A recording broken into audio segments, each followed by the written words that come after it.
There's a scene in that film. You remember the scene in Juno, which is the story of this very quirky, very sarcastic, cleverly funny 16-year-old girl, Juno MacDuff, who discovers that she is pregnant. And she decides the best thing for her to do is to have an abortion. And on her way to the Women Now facility to set up an appointment for her abortion, she runs into a classmate, Sue Chin. You remember that? Standing outside in the parking lot with a sign. And Sue Chin challenges Juno. And she says, you know, your baby has a beating heart. It has fingernails. Remember that? And suddenly something happens in Juno's mind. And the fact that her unborn baby has fingernails plants a seed in her mind that, like any seed, germinates for a little while and finally, like a flower, springs out. And Juno takes a different course in her life and decides she will keep her baby and adopt out her baby.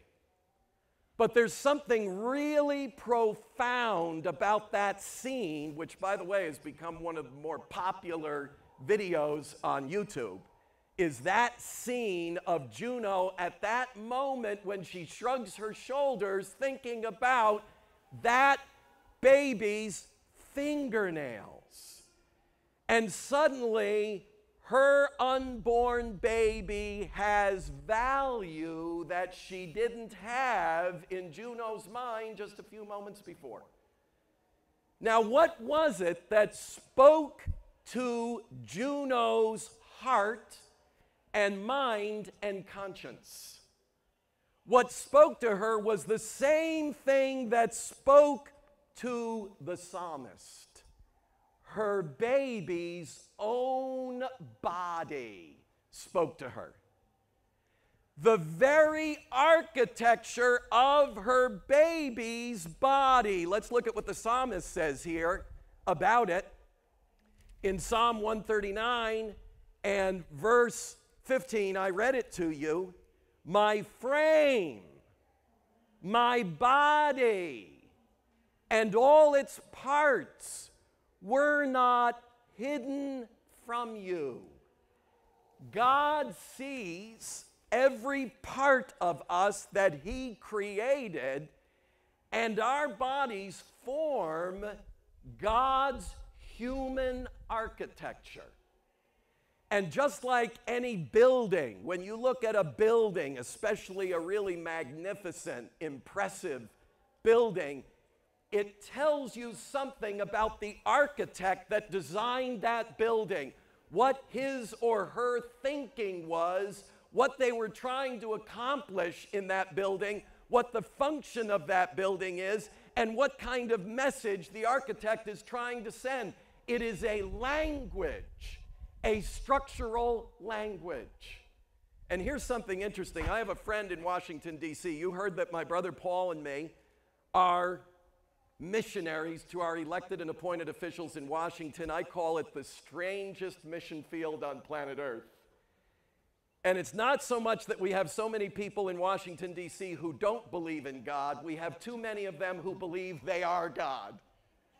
And that's a bigger problem than not believing in God. And